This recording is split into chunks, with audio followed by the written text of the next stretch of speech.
gusto encontrarnos de nuevo. Mi nombre es Leslie Mendívil y les doy la bienvenida a las alumnas y alumnos de lengua materna de segundo grado de secundaria.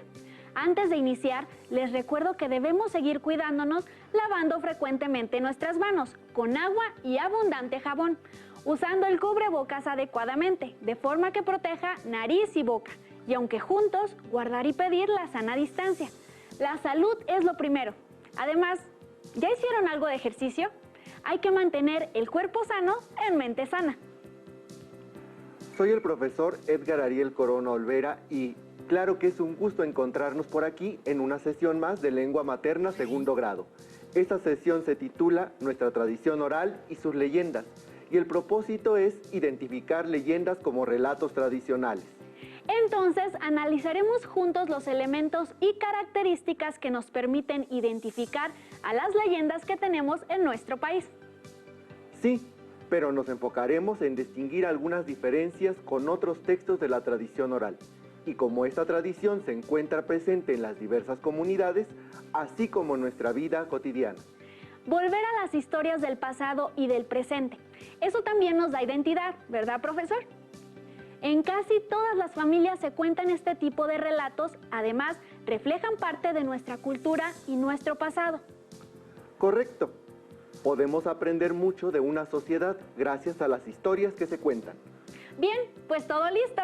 Aquí vamos. En esta sesión, nuestro aprendizaje esperado es recopila leyendas populares para representarlas en escena, y el propósito es identificar leyendas como relatos tradicionales. La finalidad es que comprendamos cómo los relatos tradicionales recuperan la visión de sus comunidades y las transmiten a la sociedad a través de sus narraciones.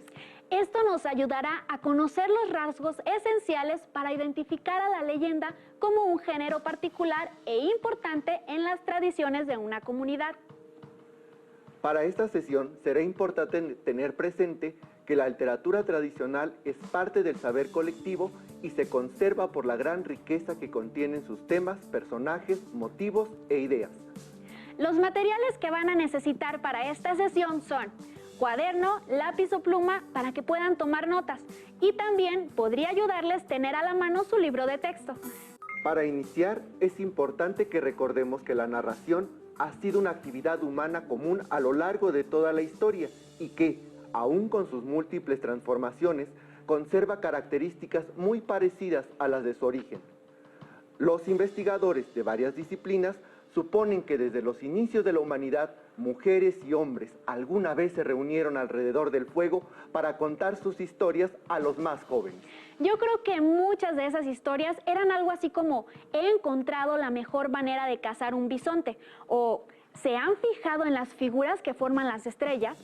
Lo cierto es que a través del tiempo la humanidad se ha tenido que reunir a contar historias como cuando ante eventos naturales como tremendas lluvias o terremotos, los pueblos más antiguos tuvieron la necesidad de reunirse a contar sus hazañas de cómo vencieron la adversidad para que las futuras generaciones aprendieran de ellos y, claro, no olvidaran el esfuerzo de sus antepasados.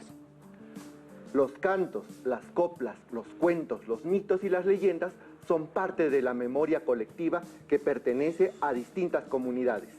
Muchas de esas narraciones las han transmitido los bisabuelos, a los padres y luego a los nietos, de una generación a otra. Nuestra memoria narrativa es parte de nuestra historia y por eso es relevante conservarla, evitar que se pierda.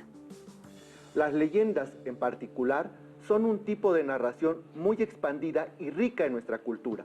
Son una forma de explicarnos el mundo, un tipo de respuesta a las interrogantes fundamentales que tenemos como seres humanos acerca de los acontecimientos que tienen las personas en su día a día. Muchas de estas historias se mezclaron en las civilizaciones antiguas con rituales o danzas o representaciones y, además, hay que tener presente que las leyendas siempre han dependido del lugar en que las comunidades viven. Es verdad, porque no tienen las mismas leyendas los habitantes de lugares con ríos que los que vivieron en el desierto, o los que viven en el sur que los que viven en el norte. Pero, profesor, el reunirnos, platicar o conversar, todo eso lo seguimos haciendo con amigos, familiares y hasta con los maestros. Es cierto, las tradiciones y relatos orales siguen transmitiéndose en nuestro día a día, y es a través de seguir contándolas como permanecen vivas y podemos preservarlas. Yo recuerdo cuando de niña los más grandes nos contaban historias a los jóvenes. Entonces nosotros creábamos juegos y hacíamos representaciones de ellas. Exactamente, así es como surge la tradición oral. Estas formas de expresión cultural llegan a nosotros de múltiples formas y manifestaciones y van de generación en generación. En un país tan grande y diverso como el nuestro, la cantidad de leyendas que existen deben ser enormes. Y todas muy distintas entre ellas. Es como imaginar un mapa lleno de sonidos, colores e historias en donde vemos la forma en que se vive en cada sitio. Pero profesor, ¿qué importancia tiene la tradición oral? Es decir, ¿por qué o para qué hay que preservarla? Esta vez voy a dejar que encuentres tú tu propia respuesta, de mano de los propios mayas. Vamos con ellos. El campesino maya sigue observando el cielo y sabe la época precisa para sembrar más allá de los pronósticos convencionales del tiempo. Las nubes, el viento y el sol son los indicadores de su calendario. Toda esta observación de los astros y de la naturaleza pues busca asegurar una buena cosecha, pero también una buena relación con la misma tierra. Si hay en el ambiente una falta de aire, se propician los aires, ¿no? Hay todavía en la actualidad, incluso los niños saben que hay que silbar para atraer al aire, ¿no? Y ya después de varios silbidos, el aire empieza a venir, ¿no? Y durante las quemas, desde los distintos puntos cardinales se silba para hablarle a los vientos.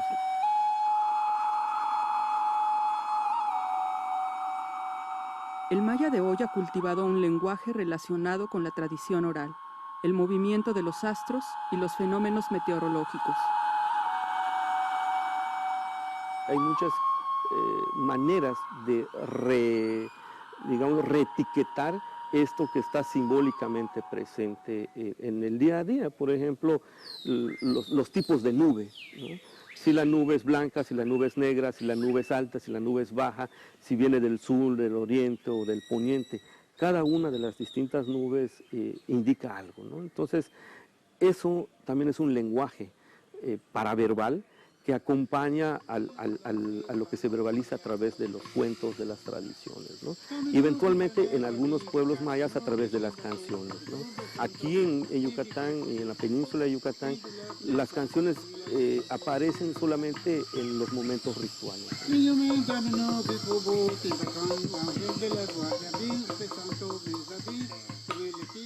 En otros grupos mayances hay canciones que todos los días se deben de interpretar para avisar a los astros, para avisar al medio ambiente, o cuando se camina solo o sola por una brecha y se siente el peligro, entonces hay canciones. Por ejemplo, hay una canción que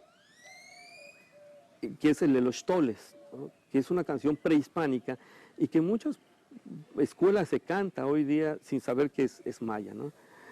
Y dice algo así como Shikubin, Shikubin, Yahalkin, algo así, ¿no? Va despertando el sol o se va poniendo el sol.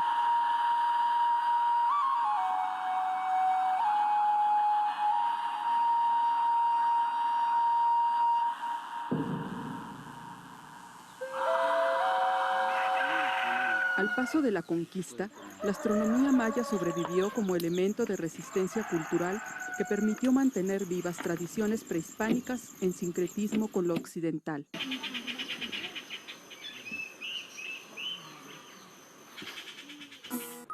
¿Qué tal? ¿Encontraste tu respuesta? Sí, profesor. Es maravillosa la riqueza de conocimiento de la naturaleza que tiene la cultura maya y que entre tanta tecnología importada podríamos perder si no fuera por... La tradición oral. Muchas de las creencias de las comunidades influyen en sus relatos y en su forma de utilizar la palabra como medio de expresión. Estas creencias se conservan a través de la recuperación constante de los hablantes y las formas que tienen para compartirlas de boca en boca. Profesor, me quedo pensando en la variedad de relatos, composiciones y otras expresiones que forman parte de nuestra oralidad. Tengo algunas preguntas. ¿Podemos ir a ellas? Claro que sí. Para comprender los relatos de la tradición oral, ¿tenemos que ser habitantes del lugar donde se originan? ¿Podemos diferenciar de manera clara los elementos de la leyenda de otro tipo de relatos pertenecientes a la tradición oral? Son muy buenas preguntas. En primer lugar, los relatos de tradición oral son como una familia, se parecen entre ellos. Lo que los vuelve distintos es que cada lugar busca integrar aspectos propios de la zona donde vive. O sea que en algunos relatos la diferencia está en los lugares que en ellos aparece o al lugar donde ocurre la narración. Sí, pero también pueden variar en el número de personajes. Algunos tienen más, otros menos. Y, por supuesto, también cambian los nombres. Sin embargo, podemos comprenderlos porque el lenguaje que utilizan en las diversas versiones es sencillo, coloquial y corresponde con las características de su género, cuento, mito o leyenda. Y es precisamente por esto que, por un lado, se parecen a la vez, pero tienen características que los hacen diferentes. En nuestro caso, el interés de esta sesión está en las leyendas. Correcto. Y de manera breve, podemos decir que este género se caracteriza porque tiene un cierto grado de verdad. Se ubica en un tiempo y lugar determinado y tiene una estructura sencilla, además de una conexión con lo sobrenatural o lo mágico. Leyendas, algo de verdad, algo mágico, algo sobrenatural. Creo que me sé alguna. Recordemos que toda tradición es producto de un proceso, y este proceso se compone de testimonios, situaciones, vivencias, y en ocasiones forman parte de los rituales que marcan la comunidad que los gesta, su zona geográfica y sus costumbres. Eso nos ha permitido, a los que vivimos en alguna otra parte de nuestro país, adentrarnos en la vida de diversas comunidades e ir reconstruyendo sus historias, ya que, desde el inicio de la humanidad, las historias se fueron narrando de generación en generación hasta que llegó el momento en que la escritura nos permitió cuidarlas y preservarlas. En estas narraciones también se pueden apreciar los aspectos sociales e históricos que se van construyendo con el tiempo. No solo nos divierten, también nos ayudan a saber un poco más. Profesor, ¿cómo podemos saber los cambios en la tradición oral y por consecuencia en la leyenda? Por ejemplo, en la tradición oral existe una gran variedad de adivinanzas, cuentos, dichos, representaciones dramáticas, mitos y leyendas. Su función es transmitir conocimientos, valores culturales y representaciones sociales. Es una manera de mantener viva nuestra memoria colectiva, y esa memoria solo se puede salvaguardar a través de la gente que valora las tradiciones.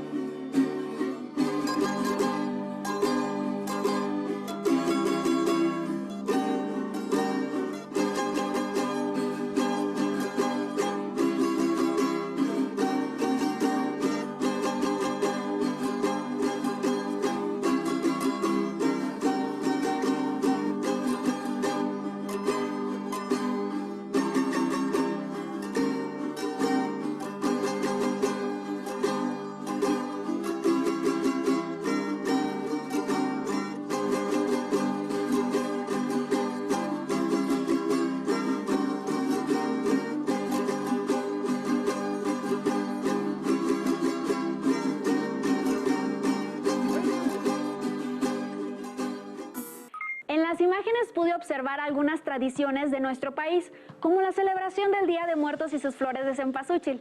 ¿Ustedes reconocieron alguna otra?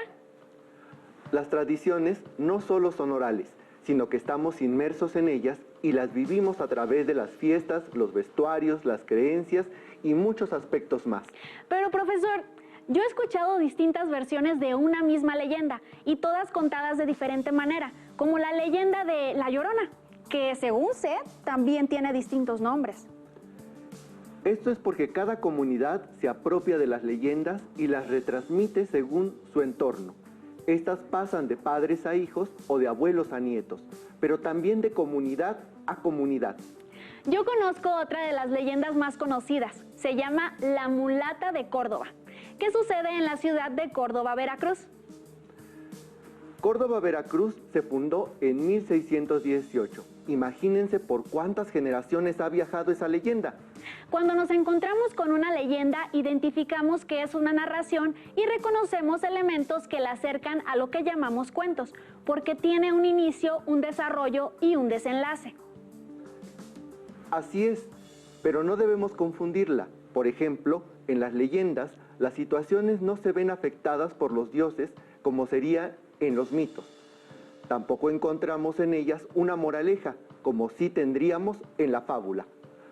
La característica principal de las leyendas es que poseen elementos verdaderos que se pueden comprobar, pero también otros que son mágicos o sobrenaturales. Identifiquemos en el siguiente texto los elementos de la leyenda. La Salada fue una enorme laguna que se secó hace muchos años. Hoy parece un desierto de arena. La carretera La Rumorosa pasa a uno de sus costados y su vista es impresionante. Así la divisaba el señor Vicente Martorell todos los días al bajar por la carretera. En esta primera parte podemos identificar dos elementos importantes de la leyenda. En primer lugar, la leyenda tiende a presentar características regionales o locales. En segundo, relata lo acontecido en un lugar como un cerro, una laguna o cualquier otro encontrado en la naturaleza. Bien, por eso esta leyenda comienza hablando de la Laguna Salada, que se encuentra en el estado de Baja California. Y efectivamente, muy cerca pasa la carretera llamada La Rumorosa, que es muy sinuosa y de enormes acantilados. Y también dicen que en ese lugar se aparece la Llorona. Claro, dado que la leyenda es un género abierto y flexible, podríamos incluso comenzar a narrarla de otra manera, o hasta mezclarla con otras, como dices. Cada persona que las comparte aporta algo de su particular manera de narrar. Continuamos descubriendo elementos que nos permiten diferenciar a las leyendas de otros géneros. Una tarde, Vicente Martorell hacía su recorrido acostumbrado. De pronto, unos pájaros negros como la noche salieron de la arena de la Salada y lo siguieron. Los pájaros se lanzaron sobre el camión, por lo que Vicente se detuvo, pero las aves no se detuvieron hasta envolver al camión en plumas negras. Comienzan a suceder cosas extrañas dentro de la narración, aspectos inesperados. Creo que me está dando un poquito de miedo. ¿Qué más le pasaría a Vicente? Continuemos con la lectura. Vicente tuvo miedo y no todo se detuvo ahí. Unos minutos después se escuchó una manada de caballos a todo galope y gritos de hombres que cruzaban la Salada. Los pájaros volaron en todas direcciones. Después había pasado todo, como si hubiera sido un mal sueño. En estos fragmentos podemos reconocer otros dos aspectos importantes de la leyenda. Tiene un grado de verdad, por lo que se puede distinguir del mito y del cuento. Y también es un relato sobre la relación de las personas con lo sobrenatural. Profesor, luego nos explica. Quiero saber qué le sucedió a don Vicente después de que lo atacaron las aves. Claro, no podemos quedarnos con esta intriga. Terminemos de conocer la leyenda. Al día siguiente, unos hombres que pasaron por ahí lo encontraron con los ojos bien abiertos, mirando no se sabe qué. Tenía las manos aferradas al volante y el cuerpo frío, cubierto de sal. Dicen que en la Salada suceden cosas extrañas. ¿Quién lo puede asegurar? Finalmente, muchas de estas leyendas tienen algunos recursos de escritura. Además, aunque tienen desenlace, el final suele quedar abierto como si hubiera un misterio por resolver. Utilizan fórmulas ambiguas como se dice que, cuentan que, los adultos aseguran que, entre otras, para dar un sentido de veracidad al relato y no parezca solo fantasía. De esa manera, también se fortalece la transmisión oral. Con estos elementos esenciales podemos explorar en antologías, recopilaciones, libros de texto o entre nuestra propia comunidad. Al identificar estos aspectos de las leyendas, podemos introducirnos de mejor manera en la lectura de estas narraciones. Y de esta forma, vamos cultivándolas y podemos conservarlas más tiempo. Al fomentar la lectura de leyendas, nos permitimos viajar a otro tiempo y lugar donde sucedieron acontecimientos extraños. Además, identificando sus características propias, podemos diferenciarlas de otros tipos de relatos que se encuentran en nuestra tradición. Las leyendas son una manera de imaginar situaciones que en algún tiempo no tuvieron respuesta inmediata. Ahora, vamos a conocer algo más sobre las leyendas y sus misterios. Narrar eventos, transmitir conocimientos, valoraciones o simples ideas sobre algún hecho, ya sea real o inventado, es una actividad universal. La narrativa oral abarca diversos géneros. Entre ellos se encuentran los cuentos tradicionales, las leyendas y los mitos. Hay muchos mitos y leyendas, incluso cuentos tradicionales que, a pesar de haber surgido en distintos lugares y culturas, llegan a ser semejantes porque hacen referencia a inquietudes fundamentales de la humanidad. Por ejemplo, en distintas culturas hay mitos sobre el origen del hombre. El mito egipcio señala que el hombre fue creado a partir del ojo de Ra, una de las representaciones femeninas de Atum, Dios creador de sí mismo y del universo. En la mitología china, fue la diosa Nua la que creó al hombre, modelándolo en barro. Para los mayas, los dioses crearon al hombre en 3 intentos, primero con barro, después con madera y finalmente agregando maíz. Para poder diferenciar los cuentos tradicionales, los mitos y las leyendas, conozcamos sus características generales.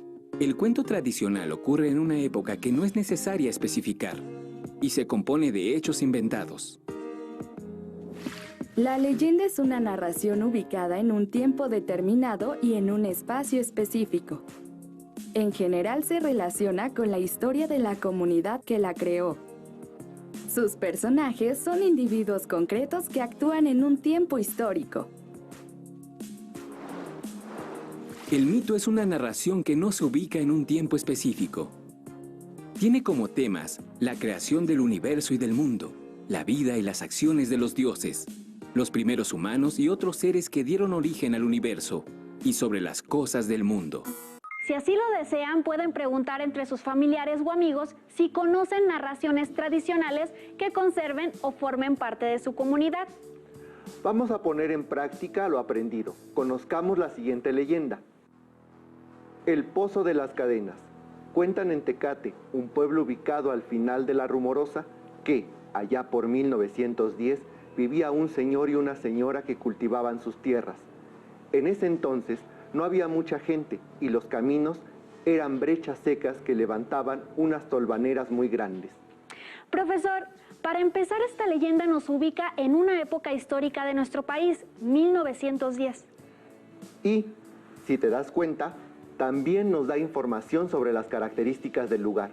Habla de brechas secas y de las tolvaneras, que son esos remolinos de polvo tan comunes en las regiones desérticas. Ahora veamos qué sucedió. Cierto día, unos hombres tenían mucha sed y se acercaron al señor y a la señora. Estos, al ver la necesidad de aquellos caminantes, los invitaron a su casa. Los hombres bebieron, comieron y platicaron un rato. La tarde caía, los coyotes comenzaban a aullar, mientras la luna dejaba ver sus primeros rayos. Los hombres no dieron muestra de marcharse, así que el señor y su esposa les prepararon un catre con ramas de cachanilla donde dormir. Muy avanzada la noche, un grito se escuchó haciendo eco a lo lejos. Ahora vemos que la leyenda nos narra un momento inesperado. Sí, profesor, podemos advertir algo extraño en cómo los hombres que tenían sed no se iban y después ese grito extraño. ¿Qué estará sucediendo? Avancemos en la lectura para no quedarnos con la intriga. Nadie sabe qué ocurrió, pero cuentan que los extraños buscaban robarle al señor lo poco que tenía, y como se resistía, lo amarraron con unas cadenas y lo echaron al pozo. La luna fue la única testigo de aquel suceso. De su esposa y de los hombres no volvió a saberse nada.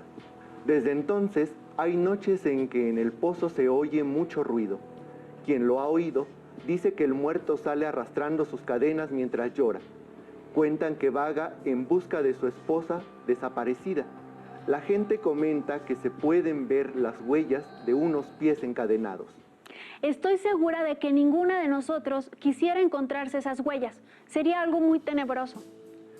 Mejor les invito a que hagamos un reto para afianzar lo revisado sobre algunos aspectos de las leyendas. Preparen su cuaderno para que, de ser posible, anoten las respuestas. ¿En qué lugar suceden las acciones de la leyenda El Pozo de las Cadenas? A. En Tecate, cerca de La Rumorosa. B. En Mexicali, Baja California. C. En un pueblo lejano e inhabitable. ¿Recuerdan la lectura? ¿Qué características nos proporciona la leyenda del sitio en que ocurren las cosas? No olviden anotarlo en su cuaderno. Vamos a la siguiente. ¿Qué suceso sobrenatural pasa en la leyenda que leímos? A. Encuentran a unos hombres con sed. B. Unos coyotes aullaban por la tarde. C. Un muerto sale arrastrando cadenas de un pozo. ¿Recuerdan ese acontecimiento sobrenatural? Yo sí, y todavía me provoca miedo. Vamos a nuestra última pregunta. ¿Qué recurso de escritura utiliza la leyenda para dar sentido de realidad? A. La tarde caía. B. La gente comenta. C. Muy avanzada la noche. Recuerden que las leyendas tienen algunas expresiones comunes que les otorgan un sentido de verdad y que pueden aparecer en diferentes momentos de la narración. ¿Identificaron cada uno de los elementos de esta leyenda? Revisemos las respuestas a nuestras preguntas. Las respuestas correctas son: 1. ¿En qué lugar suceden las acciones de la leyenda El Pozo de las Cadenas? Inciso A, en Tecate, cerca de La Rumorosa. ¿Qué suceso sobrenatural pasa en la leyenda que leímos? El inciso correcto es C. Un muerto sale arrastrando cadenas de un pozo. Y 3. ¿Qué recurso de escritura utiliza la leyenda para dar sentido de realidad? Inciso B. La gente comenta. Espero que con la lectura y este reto hayamos reafirmado juntos los elementos o recursos que nos ayudan a identificar y comprender la importancia de las leyendas como relatos tradicionales. Estamos llegando al final de esta sesión. Recuerden que el aprendizaje esperado fue: recopila leyendas populares para representarlas en escena, con el propósito de identificar leyendas como relatos tradicionales. Gracias por compartir con nosotros esta sesión de Lengua Materna segundo grado, en la que hemos compartido sobre nuestra tradición oral y sus leyendas.